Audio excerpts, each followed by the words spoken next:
बच्चों, तो drug store and business management पे हम क्वेश्चन पेपर देखने जा रहे हैं। ठीक, देख लो ध्यान से भाई। क्वेश्चन पेपर DSBM के 3 पार्ट इसके भी अपलोड करूंगा। जल्दी जल्दी बच्चों का कहना जल्दी जल्दी अपलोड कीजिए। तो जल्दी जल्दी में तो बेटा गरम गरम खाना भी नहीं चाहिए, है ना। तो क्योंकि भाई लेक्चर्स भी हैं, कॉलेज भी है, ऐसा तो है नहीं सिर्फ यही कर रहा हूँ। और दूसरा क्या है, ये तो कह दो कुछ भी उठा के आपको दे दूँ, है बाद में आएगा नहीं तो फंस जाओगे, फिर बोलोगे अरे सर वो तो आया नहीं। दूसरा सबसे बड़ा कन्फ्यूज़न, न जाने कितने बच्चे दिन भर में कमेंट करते हैं कि हम लोगों का पैटर्न चेंज हो गया है, पैटर्न चेंज हो गया है। हर वीडियो में समझाता हूँ फिर भी नहीं समझ में आता, पता नहीं क्यों, किस मिट्टी के बने हो यार, हैं। कोई भी पैटर्न सेकेंड ईयर का चेंज नहीं हुआ है, पुराना पैटर्न ही है। जिस पैटर्न पे मैं आपको प्रोवाइड करा रहा हूँ क्वेश्चन, इसी पैटर्न पे मिलेंगे। कुछ बच्चे कह रहे हैं अरे सर हाईएस्ट 5 नंबर का ही है, अब 8 नंबर में नहीं पूछा जाएगा। क्यों नहीं पूछा जाएगा? जो आप क्या है ना कि मेरा मानना यह है कि बहुत सारे YouTube चैनल जो देखते हो, इसीलिए दिमाग में सब उल्टा सीधा भरा हुआ है। मीन्स दिमाग इस वक्त होना चाहिए, एक एग्ज़ाम है आपका महीने भर बाद, एग्ज़ाम की मतलब एग्ज़ाम की तैयारी करो। और दिमाग कहाँ जा रहा है, हिंदी में होगा, इंग्लिश में होगा, क्या पैटर्न होगा। सीधे सीधे बता रहा हूँ। उससे और बेटर समझना चाहते हो, मेरी लैंग्वेज नहीं समझ में आती, अपने कॉलेज के टीचर से पूछ लो, वो बताएगा आपको, अच्छे से बताएगा, कोई समस्या नहीं है। बात समझे? तो इसलिए इन चीज़ों का ध्यान रखो भाई, बिल्कुल इधर उधर में दिमाग नहीं ले जाओ। इस वक्त सिर्फ और सिर्फ कंसंट्रेशन रखो एग्ज़ाम पे, बाकी और कोई चीज़ नहीं। ठीक, 8 नंबर का भी आएगा, 4 नंबर का भी आएगा, तो इन्हीं सब पैटर्न पे है, कोई नया पैटर्न नहीं। जो भी पैटर्न चेंज हुआ है सब आपके जूनियर्स के लिए हुआ है। Drug store and business management 3 घंटे का ही पेपर होगा। ठीक, मैक्सिमम 80 नंबर का होगा। ऑल क्वेश्चन सारे अटेम्प्ट करने हैं। अगर किसी तरह का कोई न्यूमेरिकल डेटा, जो मैं पहले भी बता चुका हूँ, इंग्लिश और हिंदी वर्जन में किसी तरह की कोई गड़बड़ी आपको दिखती है तो इंग्लिश वर्जन को आपको प्रेफर करना है। मोबाइल फ़ोन और पेजर अलाउड नहीं है स्टूडेंट को। ये सारी बातें हम कर चुके हैं। क्वेश्चन पे सीधा आते हैं। 8 नंबर के क्वेश्चन है भाई। 3 ऑप्शन दिए गए हैं, 1 2 3। इन 3 में कोई आपको 2 करने हैं और 1-2 करने पे आपको 16 नंबर मिल जाएंगे। ठीक, क्वेश्चन क्या है, what are organization, explain the concept of functional organization. Organization क्या है और कॉन्सेप्ट क्या है इसके पीछे का, फंक्शनल ऑर्गेनाइजेशन के पीछे का कॉन्सेप्ट क्या है, उसको डिटेल में लिखना है। डिटेल में लिखो जिससे कि आपको 8 नंबर मिल जाए। एक बच्चे का कमेंट आया था, कमेंट पढ़ के गुस्सा भी लगी मुझे, सर कुछ नहीं होता है 8 नंबर में आए चाहे 4 नंबर में आए, जो कंटेंट 2 नंबर, अगर 2 लाइन का है तो 2 लाइन लिखो, आपको 8 नंबर मिल जाएंगे। आप जो कहते हो लिखने से नंबर मिलते हैं, कंटेंट बढ़ाने से नंबर मिलते हैं, तो ऐसा कुछ भी नहीं है। गुस्सा भी आई पढ़ के मुझे। भाई देखो, मैं भी एक टीचर हूँ, है ना, कॉलेज में पढ़ाता हूँ। अब आप अपने यहाँ सेशनल में, आपके यहाँ सेशनल में 5 नंबर का क्वेश्चन पूछा जाए, है 2 लाइन में आप जवाब जानते हो, 2 लाइन में आप दे दो जाके, नंबर मिल जाएगा क्या? 5 कभी नहीं मिलेगा, है 1 नंबर 1.5 नंबर मुश्किल से मिल जाए। वही हाल एग्ज़ाम का होता है।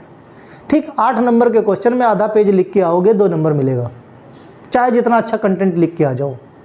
तो कुछ चीज़ें हैं जो लिखनी पड़ती। देखो केमिस्ट्री की बात अलग है, केमिस्ट्री में स्ट्रक्चर पूछा, आप स्ट्रक्चर लिख दोगे, नंबर मिल जाएगा, मैथमेटिक्स जैसा होता है उसमें।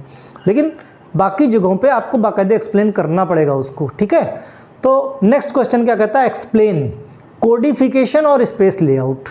कोडिफिकेशन सिस्टम जो आपका दिया हुआ है डिस्ट्रीब्यूशन चैनल में है, स्पेस लेआउट कितना होना चाहिए ड्रग स्टोर के लिए, चाहे होलसेल हो चाहे सेल के लिए हो, क्योंकि 8 नंबर का इसलिए डिटेल में एक्सप्लेन करना है आपको। ठीक, discuss the importance of inventory control, also describe the concept of ABC and VED analysis.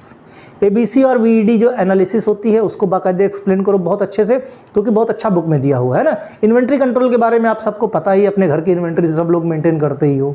ठीक, नेक्स्ट क्वेश्चन कहता है answer any 2 of the following.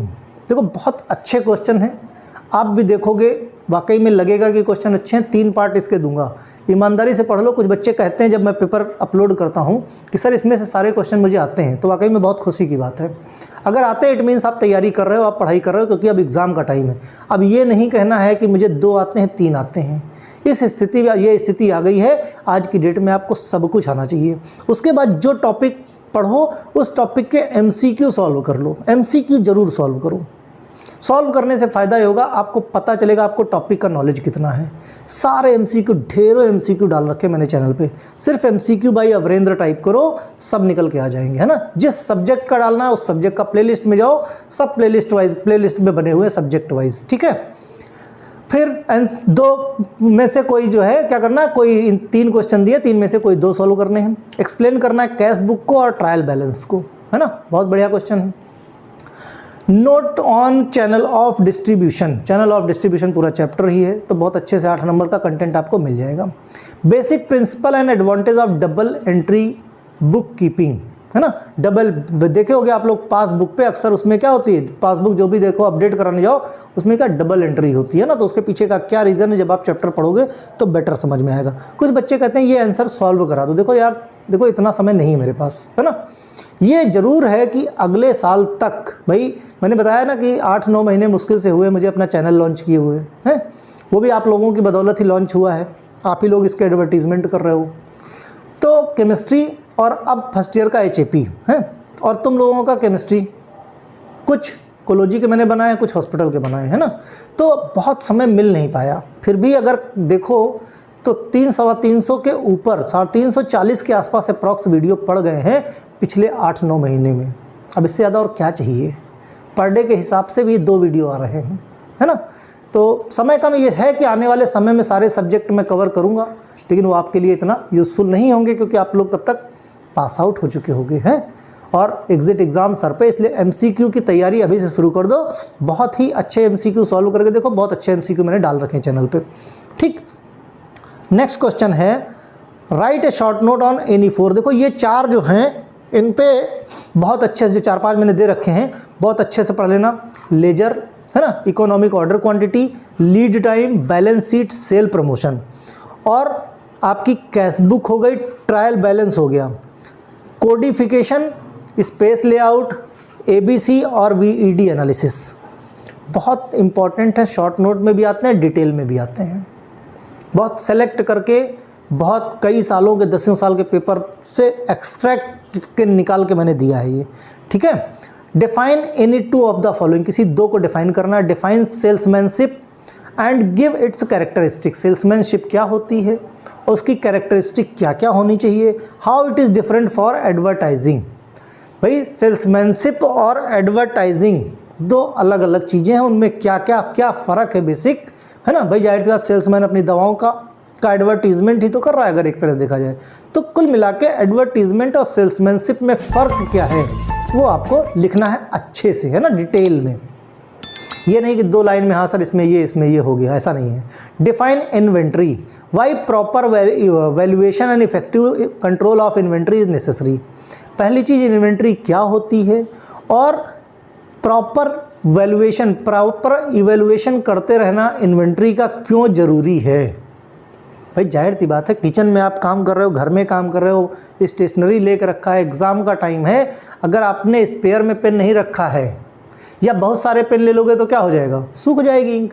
लेकिन ज़रूरत से कम लोगे, अगर इंक ख़त्म हो गई तो क्या होगा, एक पेन स्पेयर में रखते ना।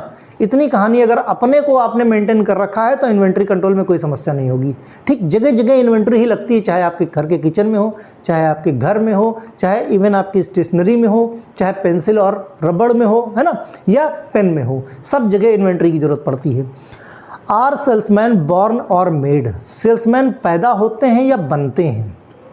डिस्कस दिस स्टेटमेंट को एक्सप्लेन करो अच्छे से। Also highlight the importance of sales training, और हाईलाइट करना है ड्यूरिंग जो सेल्समैन होते हैं इनको सेल्समैन बनाने के लिए कौन सी ट्रेनिंग के जो हाईलाइट्स होते हैं, जो पॉइंट्स होते हैं, बुलेट पॉइंट्स होते हैं, वो क्या क्या होते हैं, वो कौन सी ट्रेनिंग इनको प्रोवाइड कराई जाती है, ठीक है। नेक्स्ट कहता है right A short note on any 4 of the following. ये देखो 4-4 नंबर के, यानी 8 नंबर और 4 नंबर का पैटर्न आपको मिल रहा है। What are the market research, market research क्या होती है। एक्सप्लेन द मेथोडोलॉजी, जो उसकी 4-5 मेथोडोलॉजी, वो मेथोडोलॉजी को एक्सप्लेन कर देना है। Describe the meaning and principle of double entry book system. Double entry book system क्या होता है, इसको आपको क्या कहते हैं, किसे कहते हैं, इसके प्रिंसिपल को एक्सप्लेन कर देना है। सेल प्रमोशन क्या होता है, space layout of drug store क्या होता है ना, अलग अलग टाइप के क्वेश्चन वहाँ पे क्या था, लेआउट के बारे में बताना था, यहाँ स्पेसिफाई कर दिया ड्रग स्टोर के। लेकिन रिटेल की होलसेल ये स्पेसिफाई नहीं किया है, तो कि 4 नंबर में कोई एक एक्सप्लेन कर देना, यही 8 नंबर में होता तो दोनों एक्सप्लेन कर देते हैं। बस ये ध्यान रखो, कंटेंट मैनेजमेंट और टाइम मैनेजमेंट बहुत ज़रूरी है। कंटेंट मैनेज नहीं करोगे तो या तो कॉपी कम पड़ जाएगी या फिर आपका कंटेंट कम हो जाएगा। टाइम मैनेजमेंट नहीं करोगे तो टाइम कम पड़ सकता है, क्योंकि क्वेश्चन पेपर लेंदी आता है, डीएसबीएम में लिखना खूब होता है, इतना ध्यान रखो, ठीक है। तो इस तरह से कुल मिला के आपका डीएसबीएम का फर्स्ट पार्ट हो गया, सेकंड पार्ट भी जल्दी आपको मिल जाएगा। तो पढ़ते रहिए, जितने भी पेपर्स मैंने प्रोवाइड कराए, जो भी एमसीक्यू मैंने दिए हैं, उन सब की अच्छे से तैयारी कर लो। उम्मीद है पेपर बहुत अच्छा जाएगा। Okay, bye.